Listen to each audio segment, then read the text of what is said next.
And the president looks forward to continuing the discussion with the senator. He appreciates her good faith engagement over the last few weeks. I would reiterate, as was noted in the statement we put out last week. Hello everybody and welcome back to my channel. I hope all of you are having a great day so far. Now the IRS has just released a new payment schedule for millions of Americans. President Biden has broken off infrastructure talks with Republicans. But everybody, do you believe that a fourth stimulus check will be sent out? And do you believe that states should end the federal unemployment benefits? Leave a comment down below saying yes or no. That unbelievably, I hear my Republican colleagues talk about problems and somehow they forget issues like we have the highest rate of childhood poverty of almost any major country on earth. But everybody, President Biden abruptly ended infrastructure talks with Republican senators on Tuesday as Democrats move closer to attempting to pass a bill, a sprawling tax and spending bill this summer, without bipartisan support. In a statement, Republican Senator Shelley Moore Capito stated, "I spoke with the president this afternoon, and he ended our infrastructure negotiations. As Republicans, we believe in our nation's infrastructure, which is why our negotiating team, which consisted of the ranking members from the committees of jurisdiction, consistently worked in good faith with President Biden." The White House said Joe Biden will continue outreach to Republicans and that he spoke Tuesday with Republican Senator Bill Cassidy. But the demise of the Capito-led talks means it is unlikely a package would have broad bipartisan buy-in. During an interview on Fox News, Senator Capito said, "We missed a real opportunity here for at least 20 Republicans to join with the other Democrats to pass the most robust infrastructure package that we could have."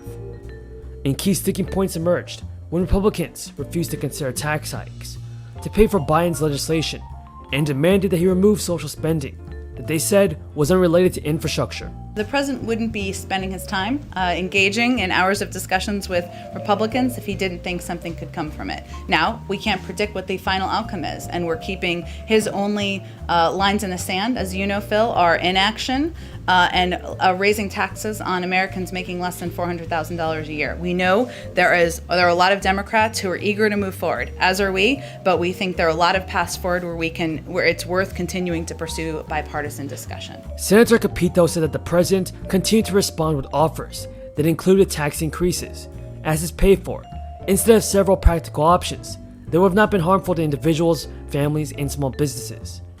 In her interview, Capito said Biden's talks with fellow Republican Cassidy may have contributed to the demise of the primary GOP talks. White House Press Secretary Jen Psaki said that President Biden informed Senator Capito today that the latest offer from her group did not meet the essential needs of our country to restore our roads and bridges, prepare us for our clean energy future, and create jobs. According to Psaki, President Biden expressed his disappointment that while he was willing to reduce his plan by more than $1 trillion, the Republican group had increased the proposed new investments by only $150 billion. Biden also spoke with House Speaker Nancy Pelosi to consult with her on efforts to move forward on an infrastructure jobs package in the House this month. Psaki said that Biden spoke with Senate Majority Leader Chuck Schumer to discuss the need to commence work on the budget resolution process so that legislation to advance the president's economic priorities and tax reform plans could move to the Senate floor in July. Biden is committed to moving his economic legislation through Congress this summer and is pursuing multiple paths to get this done. Some Democrats want to ram Biden's large original package through Congress without any Republican votes using budget reconciliation, as they did back in March to pass Biden's $1.9 trillion stimulus relief bill. Budget reconciliation allows Democrats who control the evenly divided Senate to avoid the usual 60-vote threshold for bills in the upper chamber, but they must maintain unity if they cannot win any Republican support. Now everybody, that is all the news in this video. If you folks found this video useful and helpful, don't forget to subscribe to my channel, share this video with your friends and family, and give this video a like. And tell me your thoughts on President Biden in the comments below. Does he need to pass more stimulus relief?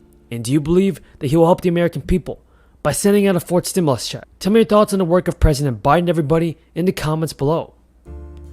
As always, everybody, thank you so much for watching. I truly appreciate everyone's amazing support. Until next time, folks, have a great day and stay safe. Thank you. Thank you very much for the job you do, and we'll try to work together here. Do you agree we need to fund the government this year? Absolutely. Do you agree we need some top lines sooner rather than later? we have some for you here to consider. Yeah, some that would work. If we say no to this, is that the end of the discussion? Senator Graham, the budget has always been the beginning of a process. Right. So you know that we're going to say no, and I think a lot of Democrats will be uneasy with some of the priorities in this budget, or the lack of priorities in terms of defense. So I just want to encourage you, let's try to pass a budget.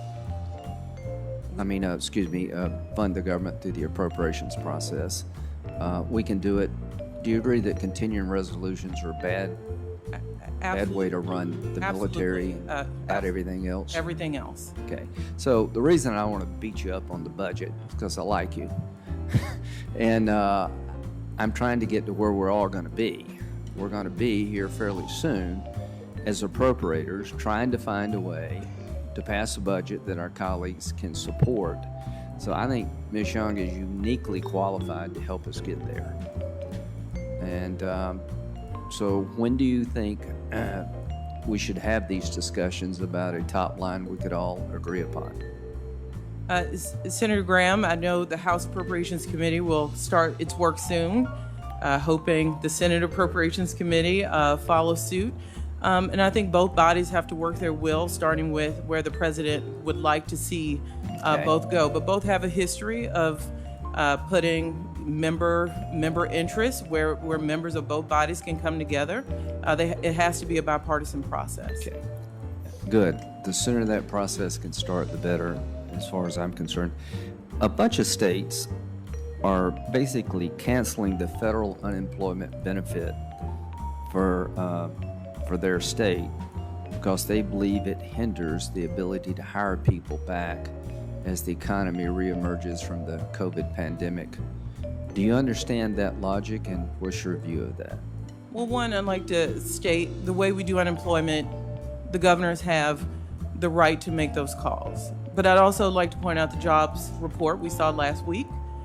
Before any of these payments were pulled back, we saw what I think is tremendous growth in the jobs market. We added 559,000 jobs. We're down to the lowest unemployment level since before the pandemic.